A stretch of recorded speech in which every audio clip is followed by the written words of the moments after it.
everyone! Thank you so much for joining us today, either live on our Facebook page or maybe sometime in the future on YouTube. Before we begin, I would like to acknowledge that myself and the crew here at Science World are gathered on the traditional and unceded territory of the Musqueam, Squamish, and Tsleil-Waututh First Nations. Since you're probably joining in from somewhere else, maybe in the city or in the country or in the world, I encourage you to look into the story of the land that you're on right now. Now maybe in the chat, you can put in where you're tuning in from. You'll see that there's a chat down in our Facebook live stream. So pop in where you're tuning in from. Today is an extra special live stream event because it is the final week of school. Now, one of my favorite parts of my job at Science World was actually traveling all across the province, delivering fun science shows just like this one to schools all over the province. Now, since we can't actually travel right now, we've actually got some of those schools tuning in right now, or maybe tuning in sometime in the future. We've got schools from Victoria, from Creston, from Nelson, Caslow, Meadow Creek, Crawford Bay, and Salmo joining us today. So thank you so much for joining us. And this is all possible because of our presenting sponsor. So we do want to send out a huge thank you to the engineers and geoscientists of British Columbia for helping us put on this show today and for taking us all across the province. It's actually 100 years of the engineers and geoscientists of BC this year. So because of that, they've got some pretty cool resources that you can check out. In the chat, Ashley is going to pop in that resource link if you want to check out some nifty resources there. Now, speaking of Ashley and the chat, we do have Ashley again with us today, who's going to be answering some questions in the chat, monitoring the chat, and asking me those questions as well. So make sure you say hi, maybe pop in what your favorite way of getting around, your favorite way of moving is into the chat there, as well as where you're tuning in from, so that we can get to know a little bit more about you. Now, Ashley, do we have anybody who's said where they're tuning in from? We have Aurora from Birmingham, UK. Aurora from Birmingham, UK. Hi, Aurora. That's so awesome. It's so far away. Anybody else? We have Kellen from Kelowna. Kellen from Kelowna. Hi, Kellen from Kelowna. Well, I hope you enjoy the show today. Now, today's show is all about locomotion. Locomotion is a kind of long word, but what it means is just the science of how things move, or maybe don't move. You'll see I have a tower right over here, and this tower is not currently moving. Now that's because of something that we call inertia, right? So inertia means that an object that's at rest is going to stay at rest unless another force acts upon it.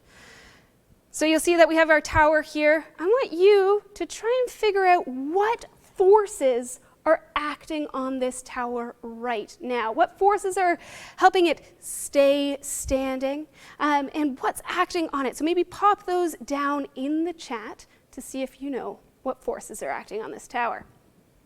So we have our tower standing, but it would be a pretty dull show if we just sat here, watched the tower stand the entire time you're watching.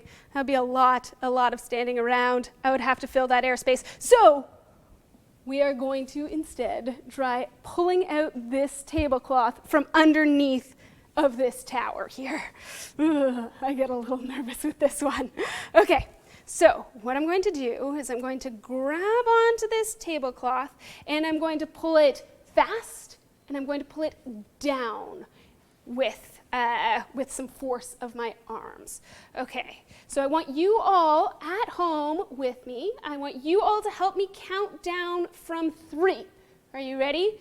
There's a 3, there's a 2, there's a 1 thing I forgot. Oh, is that I asked you about forces and I never got them from the chat. So Ashley, do we have any forces that are acting on this tower right now?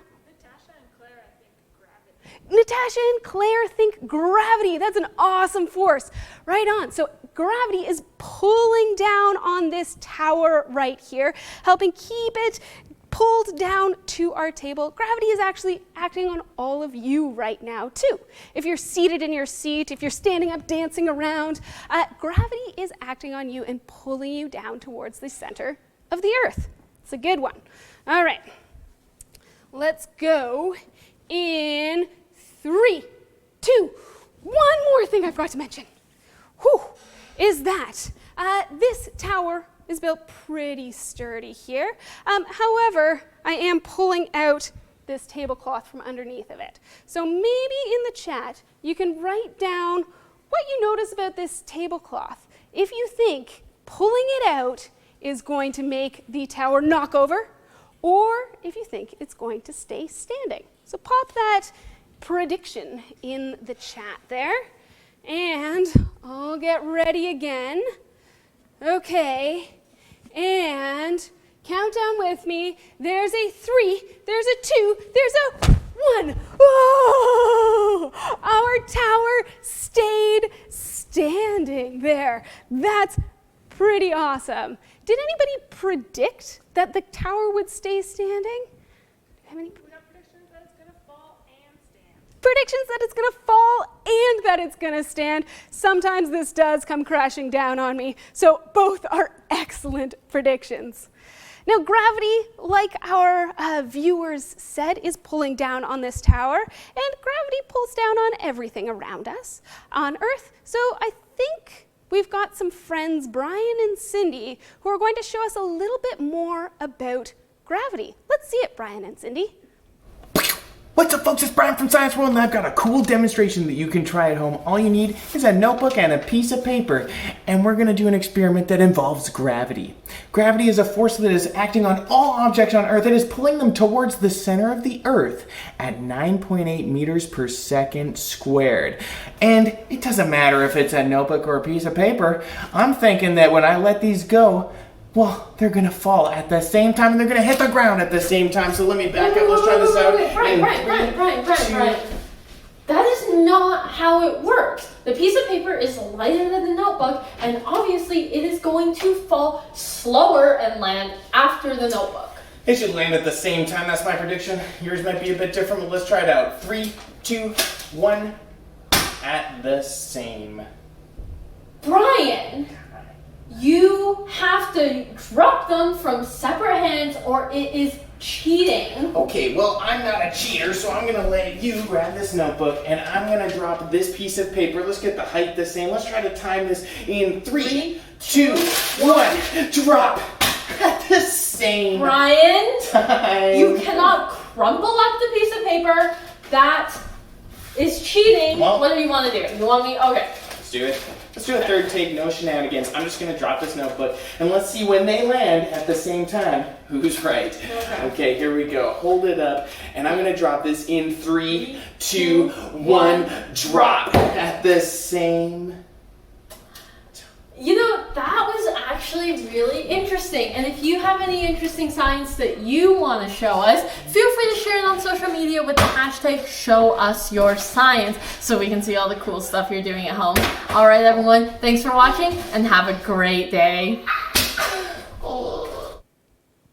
Thanks so much, Cindy and Brian. Now, Brian, you kept on testing it out there, seemed a little bit confused, so let's just take another look at this. So if we have that piece of paper flat like this, there's air that's actually pushing. It's another force. We've got that push of air up against the paper.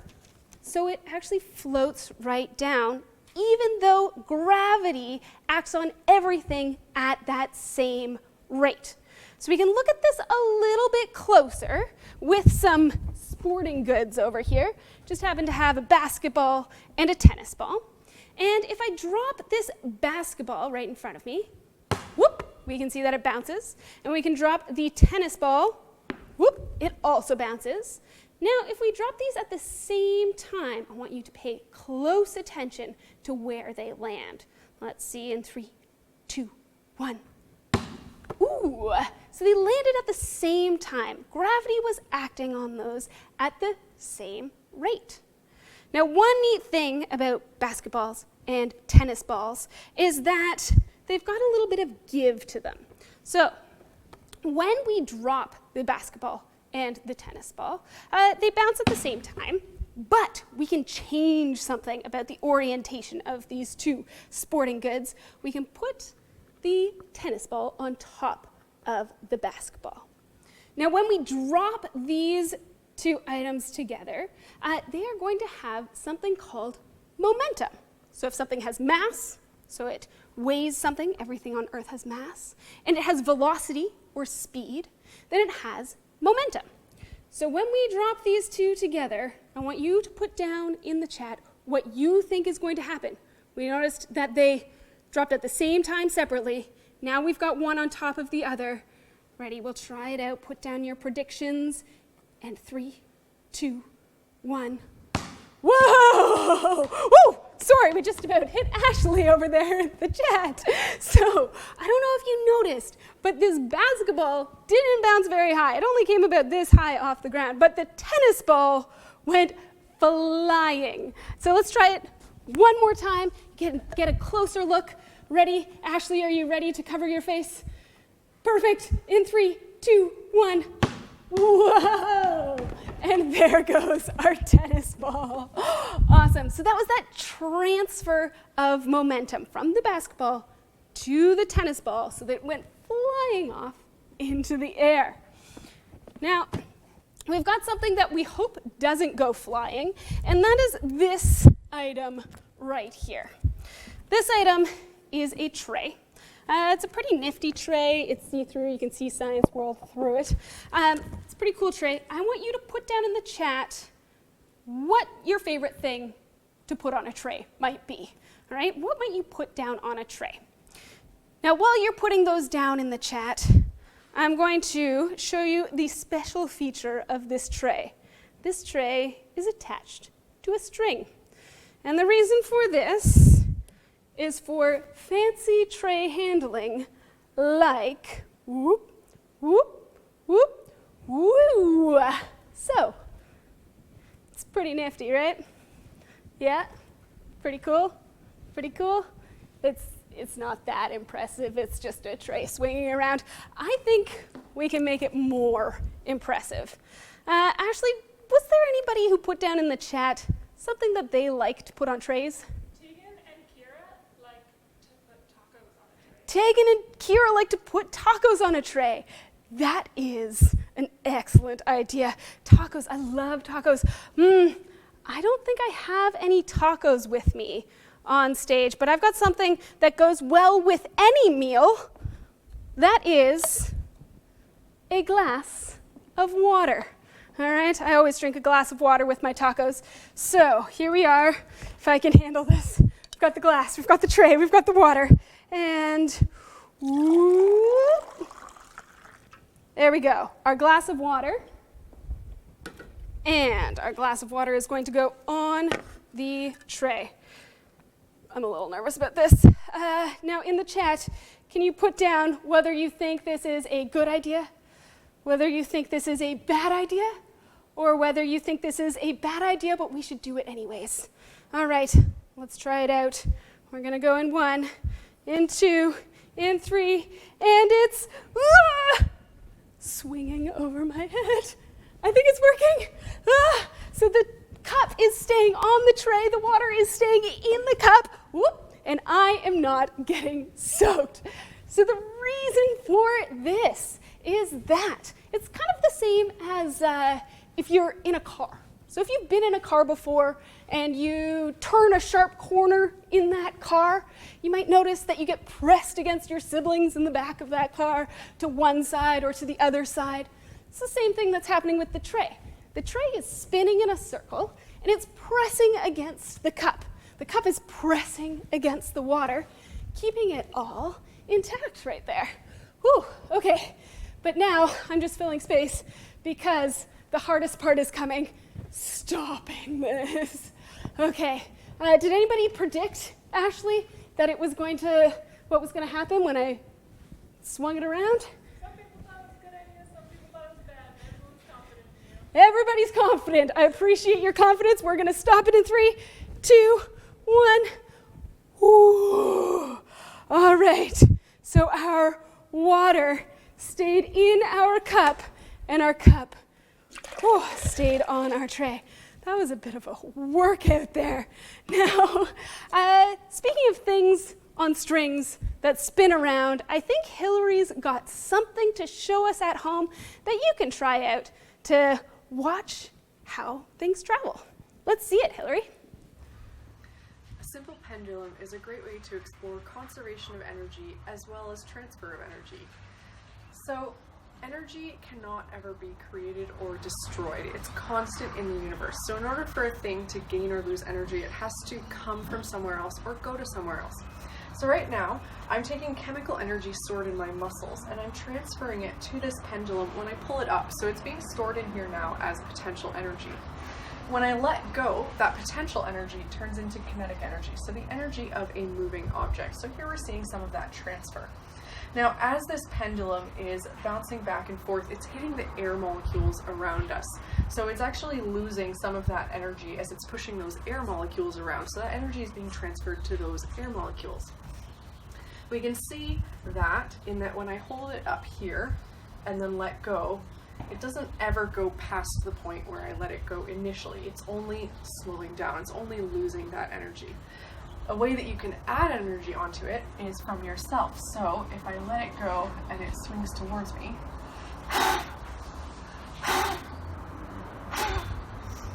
we can see that the addition of the energy means more kinetic energy in this particular pendulum. I encourage you to try this out using whatever materials you have at home. If you want to share your experiments, please use the hashtag #ShowUsYourScience, and you can tag ScienceWorldCA in it as well. Thanks.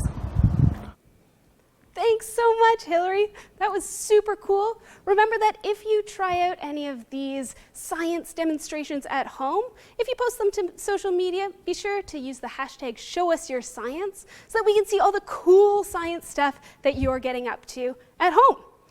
Now, Hillary's pendulum was really, really neat. I think we can add another layer to that. So Hillary had a string with a weight on the end. We're going to see what happens when we've got a string with 2 weights, one on either end. Now, for this demonstration, I'm going to need a volunteer. And we have a special volunteer with us. Oh, the bowling ball almost dropped, but we're good. We've got a special volunteer with us here today. This is the perfect volunteer for this demonstration. We have Adventure Bear. Now, Adventure Bear is well prepared for this demonstration because Adventure Bear is wearing a helmet, also wearing a mask, and Adventure Bear is an inanimate object, which is perfect because we are going to place Adventure Bear right down here on our drop of doom. I don't think we would want an actual person volunteer for this one. All right, so above of Adventure Bear's head, we are going to place one end of our string with weight. The bigger weight, we've got the bowling ball right over here. Now, the other end has a smaller weight. This little weight over here attached to our string. Now for this demonstration, I am going to put on a set of goggles to make sure that we are being safe. Perfect. All right. Now in the chat, I want you to make a prediction. Make a prediction about what you think is going to happen when I drop this string. If you think it's going to maybe swing back and forth like Hillary's pendulum did, maybe it's going to stop from hitting Adventure Bear. We will see. Maybe it'll go flying off into our second floor here. Make your prediction, and we will see what happens. All right, so we are going to drop this weight. See, Adventure Bear, you doing all right? All right, I think he's good. All right, we are going to go in 3, 2, 1. Whoa! Oh, it scared Adventure Bear a little bit. He fell down. But we can see that there's a space between the top of Adventure Bear's head and the bowling ball. And I don't know if you could see on camera, but that string actually went around and around and around the top of the pole there. That created some friction, which stopped the bowling ball from hitting Adventure Bear in the head. Did we have any predictions, Ashley, about what might have happened? Everyone's very worried about Adventure Bear. Oh, Adventure Bear is safe. Well, Adventure Bear appreciates your worries, but just like we said before, Adventure Bear is a stuffed animal. So even if he was hit in the head with the bowling ball, he would be perfectly fine. Now, one thing about Adventure Bear is both prepared, he is a stuffed animal, but he also lives in a cave, because bears live in caves. That means that Adventure Bear loves geology, all right? Because caves are made of rocks, rocks are geology, and Adventure Bear loves to learn about rocks. So I think we have a science facilitator who can maybe teach us a little bit more about rocks. Let's see it, Sarah. Hi everybody, I'm Sarah from Science World and this is Nature Now. So I'm about to go on a rock walk to try and see what kind of cool geology we can find around Vancouver. All you need for your own rock walk is a cool pair of shoes and a magnifying glass. Now, I have something called a hand lens here today. This is a special geology magnifying glass, but any magnifying glass will do. So come on, let's go see what we can find. All right, so we haven't gone very far, but already we found a very cool rock. Now this is a rock that you've probably seen a lot of in Vancouver. It's got this nice speckled salt and pepper look, and when the sun shines on it, it sparkles. This rock is called granite, and granite is something that we have a lot of here in Vancouver. In fact, we're surrounded by it. Exactly, me. And that's because our mountains are actually all made of granite. So, when we're looking at granite, it's almost like we're looking at the mountains close up. Speaking of close up, the best way to look at a rock is to get nice and close. Now that's more like it. So when we're looking at a rock, we need to get nice and close, and when we use our magnifying glass, we want to make sure that we're moving it back and forth until the image that we see through it is clear. So when I'm looking at this rock, I can see that the reason that it's all bright and shiny is because it's actually made of crystals. Because when this granite formed, it actually cooled out of molten rock called magma deep beneath the Earth's surface. And because it had such a long time to cool, these crystals formed. The longer it has to cool, the larger these crystals would get. What do you think this rock would look like if it had had more time to cool or even less time to cool? That's the wonderful thing about geology, all of these questions that we can keep asking. Now, my friends, this is only one of the many different rocks that we can find here in Vancouver. And I encourage you to go out and see what you can see. Once again, I've been Sarah, and this has been Nature Now. Thank you so much for exploring with me. Make sure to share what you find with us, and make sure to like and subscribe to our YouTube channel to find other cool videos. Thanks so much, Sarah. That was awesome. That'll give us a lot of fun things to do throughout the summer since school is finished up this week. Now, before we get to our final demonstration of the Locomotion Show, I do want to thank you all for joining us today, either on the Facebook live stream or maybe in the future on YouTube. Now, the dome is currently closed, but Science World is still hard at work. With the loss of our main revenue stream, this is a financial crisis for us as an organization. If you can, we encourage you to donate today by visiting our website or using the links down below so that we can continue to ignite dreams and empower wonder tomorrow. Now, I think we have our final demonstration just over here. And if you want to follow me, we have another tower.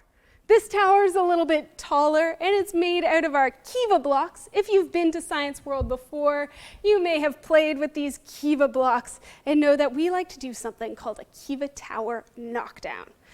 This tower is extra special because it has something that we call structural redundancy. That means that not all of these pieces are needed in order for this tower to to stay standing. Now I want you to put down in the chat, maybe predict how many pieces we can knock out before this tower comes crashing down to the ground. All right, so we've knocked out 3, there's 4, 5, 6, 7, 8. All right, we're gonna knock out a few more. While you're putting down those suggestions in the chat, we also want to hear your questions about locomotion or about this show today. Maybe if you have funny jokes, pop those in the chat as well, and we'll stick around after the show to answer them. All right, let's see how many we can do. All right, we had 8, there's 9, there's 10. Ooh, so many over there. Oh, there's another. Oh, it's all coming down. But the center is staying still. All right, we'll try 5 more. There's 1, 2, 3, 4, 5. I think it's gonna stay standing. Why don't we just try giving our tablecloth a pull like we did at the beginning? Let's see it in 3, 2, 1. There goes our Kiva Tower. That'll give me something to do after this show. Awesome. Thank you so much for joining us for the Locomotion Show today. Like I said, I'll be sticking around for a couple minutes to answer some of your questions. Ashley, did we have any questions pop up in the chat? Last week, Obi and Arthur wanted to know if their farts will catch fire, and I had to bring it back because I'm also curious. Oh, they wanted to know if their farts will catch fire. I don't actually know the answer to that question. Yeah, today I'm more of a a locomotion specialist, not a fart fire specialist. Do we have anybody on our crew who knows if their farts will catch fire? I do. Our friend Stefano happens to know. If you can let the students and kids and families watching know that it is something that is possible, that it happens, but always to be super safe around fire and to not try it. Okay, so we need to make sure that we remember fire safety. We never want to try lighting our farts on fire. Good answer, Stefano. Do we have any other questions over there? Tegan and Kira love your show. Ah, thanks, Tegan and Kara. Know who comes up with the show? Who comes up with the shows? That's a great question.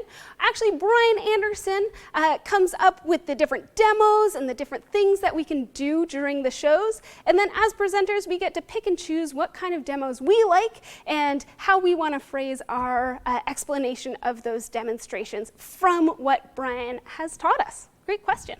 Awesome. Do you have a favorite demo? Do I have a favorite demo? Yes, I think actually it's in this show.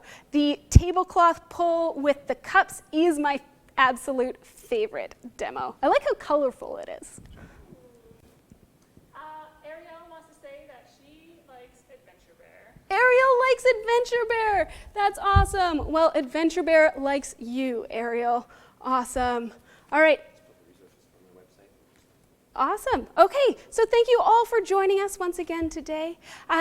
Once again, you can test out some of these demos at home if you visit scienceworld.ca/resources. There's all sorts of resources there. We also have a big thank you to our presenting partners today, the engineers and geoscientists of BC. Thanks for watching, and we'll see you next time.